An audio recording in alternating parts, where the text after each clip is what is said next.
of the Jugette.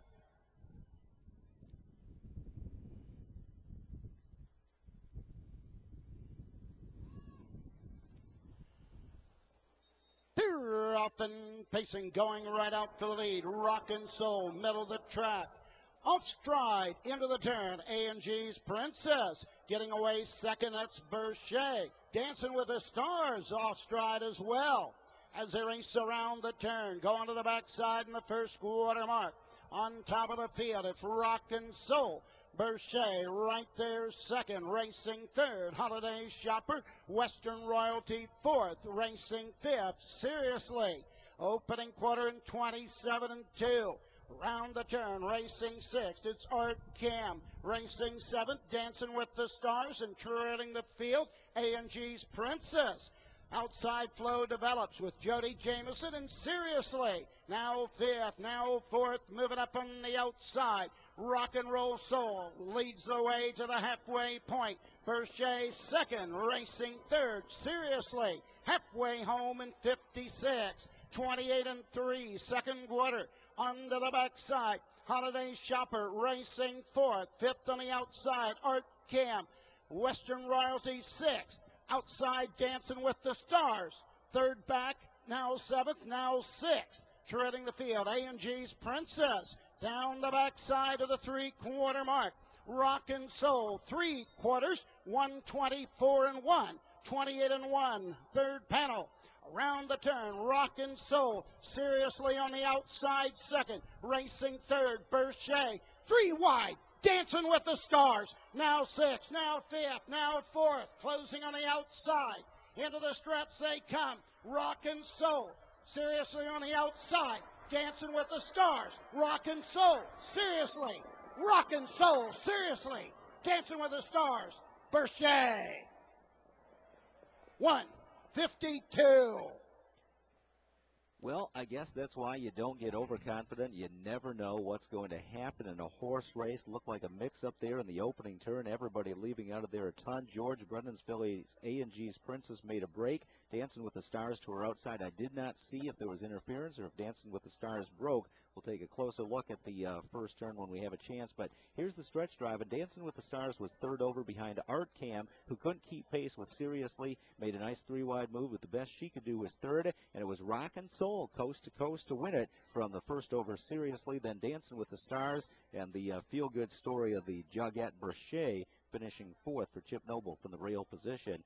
And we're going to take a look at this first turn, Dave, and just see what we see right now as everybody barreled out of there, as Mark Harder predicted, with their nose on the gate. Now watch George Brennan, who's three wide, with A&G's Princess. Brian Sears right there to her outside. Brennan off stride right now.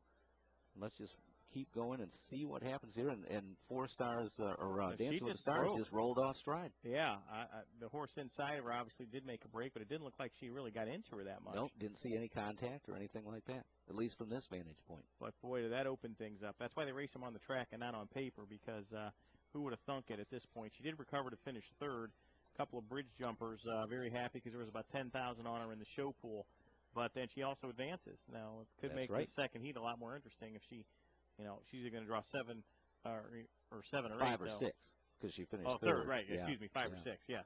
And in the meantime, Yannick Gingras with the Burke Brigade filly, Rockin' Soul, who took full advantage with her gate speed and wires the field in the first elimination. This time back in front of the stands and go into the winner's circle for the first elimination of the Jugette. Number 4, Rockin' Soul. Burke Racing Stable, Weaver Buscemi, F. Baldacchino, and Howard Taylor. Ron Burke, the sports winningest trainer this season. Yannick Gingras in the bike, his second win on the card. 3-year-old filly by Rock and Roll Hanover of Architecture.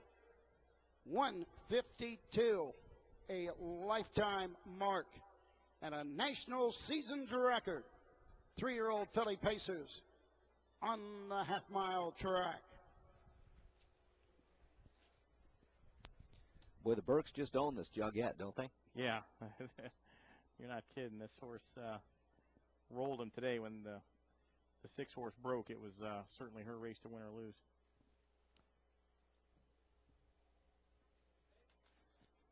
Of course, the Burkes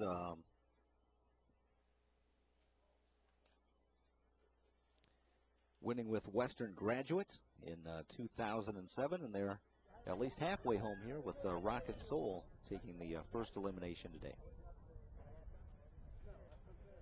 And Yannick Gingras, the trip to Delaware, Ohio, has worked out pretty well for him so far this afternoon as well. Yeah, this horse, just won the Shady Daisy at Freehold, so she obviously likes to half. Drew badly at Chester and the Meadowlands in those two big stakes out there, and still factored in, at least in the Mistletoe Chalet, at nearly 90-1, finishing second. So maybe today is her day.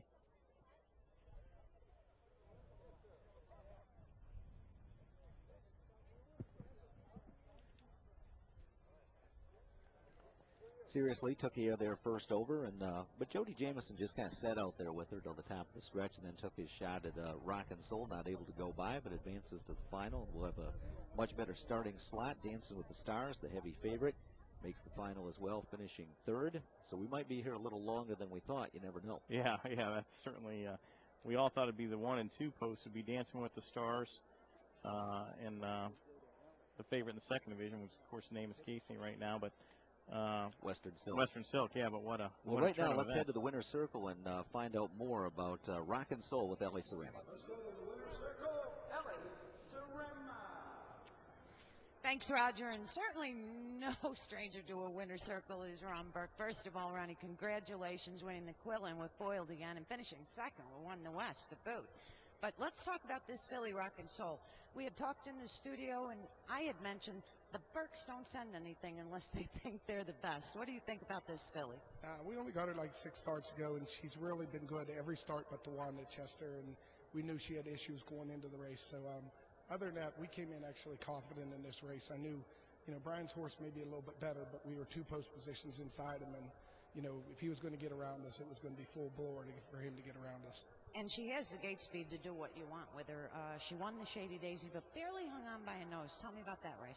Yeah, she's a little bit lazy on the front end, and she'll only basically race who comes to her. So, even when Jody eyeballed her, I wasn't that worried. I don't think she'll get beat by somebody grinding by her. If you're going to go by her, you're going to have to fly by her and catch her before she starts to fight. So, this was a lifetime best on a half-mile track of 152 plus the season's record. Do you notice that this filly is slowly on the improve? Yeah, no, she's got better every time. And I talked to Yannick. I brought this horse here Sunday to train her. And I told him, I said, Yannick, she was vicious. I said, I could tell every turn she handled him perfect, alert, willing to go. I said, pretty much we're going to make them race them to beat us, and let's just go down the road. And she pretty much had things her own way, at least going to the half. We always talk about horses racing second heats. Any concern? Nah, pretty much in our barn, it's just another day for these guys. We're pretty tough, so they'll suck it up. She's all right.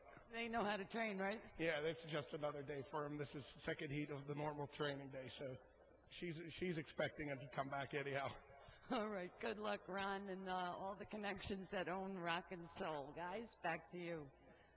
I asked Ray Paver once at Lexington, we were having dinner, and I said, you drive for the Burke